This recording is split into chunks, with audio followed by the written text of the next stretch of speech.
Le 6-9. Listen anywhere.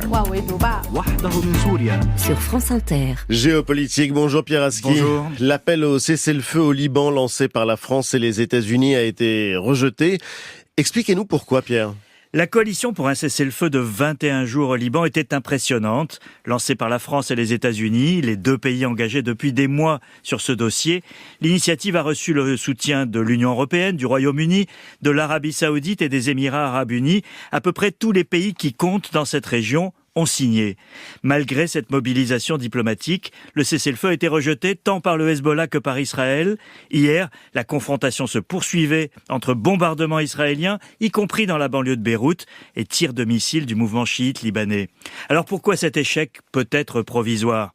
Une guerre ne s'arrête que lorsque les parties sont épuisées, lorsque l'une d'elles l'emporte, ou lorsque les pressions internationales sont trop puissantes. Au Liban, aucune de ces trois conditions n'est remplie. Les motivations des deux belligérants ne sont pas les mêmes, mais elles concourent à prolonger la confrontation pour le plus grand malheur des Libanais qui n'ont pas leur mot à dire. Mais le Hezbollah a accumulé les revers. Pourquoi veut-il continuer ? Alors le Hezbollah, mouvement soutenu et armé par l'Iran, est entré en confrontation larvée en solidarité avec le Hamas à Gaza dès le début des opérations israéliennes à la suite du massacre du 7 octobre. Ces 2 dernières semaines, il a en effet subi des revers catastrophiques pour lui, élimination de cadres importants, destruction d'une partie de son infrastructure au sud Liban et aussi perte de prestige dans son incapacité à résister. Mais il ne peut pas accepter de baisser les armes alors que la guerre se poursuit à Gaza. C'est toute sa logique, plusieurs fois exprimée par son chef, Hassan Nasrallah, qui s'en trouverait ruiné. C'est la raison d'être du Hezbollah dans l'ombre de l'Iran, qui volerait en éclats. Pour Israël, c'est une autre logique.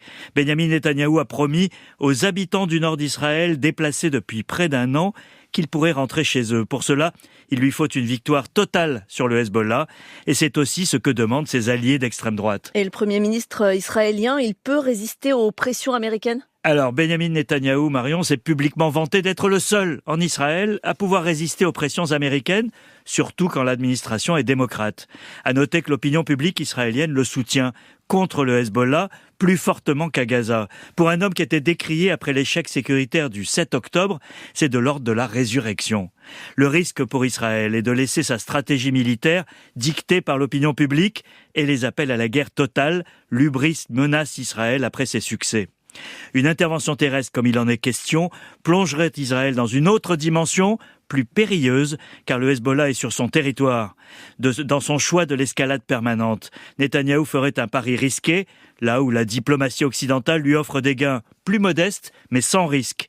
Mais tant que les pressions internationales restent faibles, Netanyahou choisira la fuite en avant militaire, et il a les Israéliens derrière lui.